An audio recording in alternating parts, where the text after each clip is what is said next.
Janë të shpeshta rastet kur në udhkryqe apo rrugë të ndryshme të qyteteve të hasim në fëmijë të mitur apo adoleshent që kërkojnë lëmosh. Edhe pse janë bërë thirrje të vazhdueshme që qytetarët të mos e mbështesin këtë praktik, shumë prej tyre, nga ndjenja dhe mshurisë, u ofrojnë të holla. Në Prishtinë është qendra ditore për fëmijë, ajo e cila ofron mbështetje të vazhdueshme këtyre fëmijëve për nevojat bazike të jetesës. Në këtë hapësirë, fëmijëve u ofrohet ushqim e dushi ngrohtë, mësim mbështetës dhe mundësi për të shprehur kreativitetin e tyre. Qëllimi është që ata të largohen nga rruga. Objektivin kryesor kjo qendër e ka me e reduktu kohën që fëmijët e kalojnë në rrugë, tu e zëvendësu atë me një hapësirë të sigurt, me shërbime të sigurta dhe të nevojshme që nga ato baziket për nevojat e fëmijëve. Kjo qendër është në kuadër të organizatës Terre des Hommes, e cila është në Kosovë që nga viti 99. Pastaj, pjesërisht është e mbështetur edhe me projekte nga Ministria e Drejtësisë, Komuna e Prishtinës dhe fondacione tjera, qoftë lokale apo ndërkombëtare. Koordinatorja e kësaj qendre, Ekzona Gashi, thotë se ndihma më e madhe që këta fëmijë të largohen sa më parë nga rruga është raportimi nga ana e qytetarëve kurdo që ata i shohin në rrugë jashtë orarit të mësimit. Çdo fëmijë që ju e shihni në rrugë të pashoqëruar, apo edhe të shoqëruar, por që për juve janë disa sheja që ai fëmijë po përdoret edhe nga familja, edhe nga prindërit, e që në kohë shkolle ai nuk është në shkollë, por është në rrugë, është rast që ju duhet me e drejtu, me raportu në krejt këto institucione që i thash. Edhe nëse janë veç dyshime, është mirë me raportu, sepse ato dyshime vlerësohen nëse janë të vërteta ose jo nga ne si ekip dhe si profesionist të shërbimeve për mbrojtje të fëmijëve. Ato raste që raportohen, ne edhe përmes ekipit mobil ton, por edhe përmes raportimeve të tjerëve, dalim në rrugë, e identifikojmë rastin, e fusim në shërbimet tona aty ku është e mundur me njëherë, apo edhe ne e adresojmë në ato shërbime dhe zinxhiret tona të përditshme të bashkëpunimit. Brenda 5 vjetëve të funksionimit, shumë fëmijë që më parë ishin në rrugë janë rikthyer në bankat shkollore me sukses shembullor. Tash e 5 vite që qendra është, ne kemi numër të madh fëmijëve që i kemi regjistruar në shkollë, fëmijë që asnjëherë s'e kanë njeh procesin mësimor, edhe që s'kanë shkuar në shkollë asnjëherë në jetën e tyre, i kemi rikthy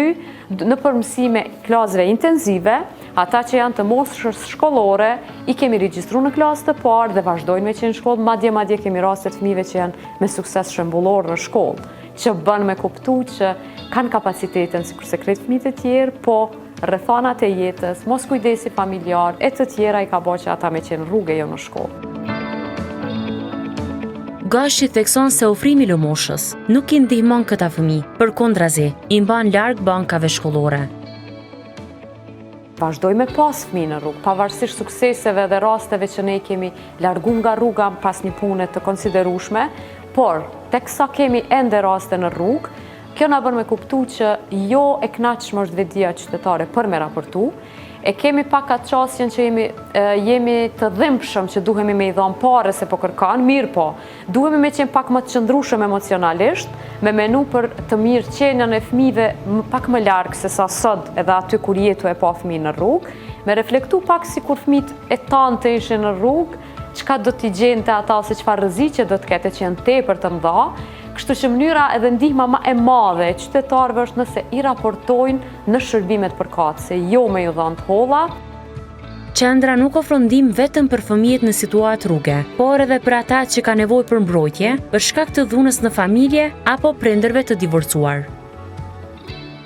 Kjo qendër është për fëmijët në situatë rruge, por jo vetëm, edhe fëmijët që kanë nevojë për mbrojtje. Do me thonë, sepse kemi edhe rastet raportume prej qytetarëve të thjeshtë, prej organizatave tjera, prej institucione tjera, fëmijë që kanë nevojë qoftë për mbështetje më tepër akademike, fëmijë që janë viktime dhunës në familje, fëmijë që janë viktime divorceve në familje, kështu me radhë, por është një moshë prej 5-6 vjeç deri në adoleshencë, ku sipas nevojave individuale të fëmijëve këtu marrin shërbime të gjitha ata fëmijë që kanë nevojë për mbrojtje. E së fundmi, nuk janë vetëm fëmijët ata që marrin shërbime në këtë qendër, përmes disa projekteve. Prindërit po ndjekin kurse për aftësim profesional. Në fillimet e para të qendrës, para 5 vjetëve,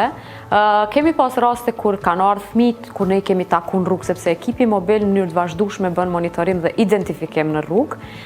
Kur kanë ardhur me prindrit, ata kanë pas qef me ne, me vazhdu me bë aktivitetin në qendër, por me një farë forme janë detyruar që duhet me dalë tash me punu. Mirë po tash, jemi në një, pas 5 vitesh, tash familjet, prindrit e tyre, neve na kontaktojnë për me thonë mësuse, djalim s'ka shku në shkollë, me kërku ndim prej neve. Kështu që nëse kjo ka ndodhë në mënyrë kronologjike që sa vite po japim shërbime, është një sukses i konsiderueshëm, sepse në njëjtën kohë që ata prind janë pjesë e aktiviteteve të prindërve që na i ofrojmë, edhe me një punë të zellshme ndaj tyre që është bë, sot kemi, tash që ne jemi të folë, janë duke viju kursin e ndihmës kuzhinier, 8 nana të cilat janë të pasionume për mundësinë që ju ka dhënë dhe me shumë përkushtim po e ndjekin atë kurs që nesër shpresojmë që kanë me gjetë një punë, edhe kanë me qenë mbështetëset e familjes, por mos me pas nevojë fëmijët e tyre me dalë në rrugë.